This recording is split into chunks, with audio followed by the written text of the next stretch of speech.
अहिल्यानगर महाकरंटक 2025 हा सर्व प्रेक्षकांनी जो आहे तो नगरचा आस्वाद घेतलाय।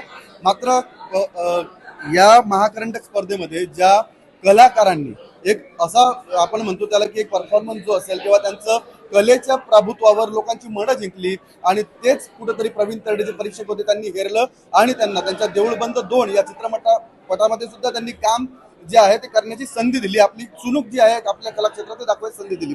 आपल्यासोबत त्यातलेच जे प्रवीण तरडेंनी हेरलेले 3 हिरे आहेत ते आहेत। तुमचा परिचय पहिले नगरच्या प्रेक्षकांना देऊन सांगाल आणि काय तुमचा अनुभव राहिला? श्री स्वामी समर्थ। नमस्कार, माझं नाव वैभव नारायण आगाव। अहिल्यानगर महाकरंटक 2025 मध्ये ब्रँडेड बाय सडक शॉप्स नावाची मी एकांकिका केली होती। त्यात माझं चिकन शॉप वर्करचं काम होतं। तर सरांनी परीक्षण केलं होतं। सरांनी खूप बारीक बारीक गोष्टी बघितल्या। सरांनी बघितलं की आम्ही अभिनय कसा करतो आणि त्या गोष्टीतून सरांनी आम्हाला घेतलं। खरं तर सरांचं खूप खूप थँक्यू सो मच। म्हणजे नाटकातून डायरेक्ट फिल्ममध्ये काम मिळणं ही खूप मोठी गोष्ट आहे आणि माझ्या अर्क्याच्या छोट्या जो नाटक करतो त्या प्रत्येक नटाला हीच इच्छा असते की कोणीतरी त्याच्यावर विश्वास टाकावा आणि त्याला संधी द्यावी।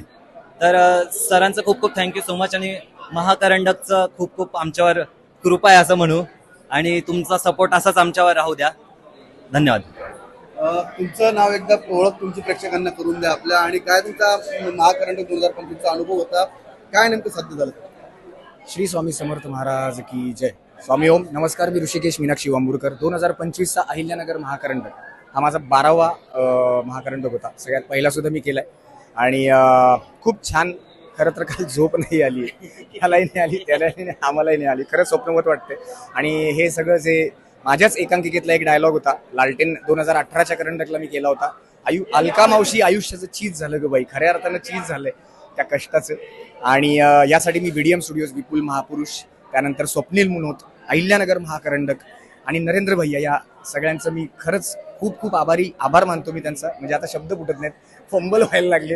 इतकं भयानक आतून सगळ्या गोष्टी, इतकं इमोशनल आहे।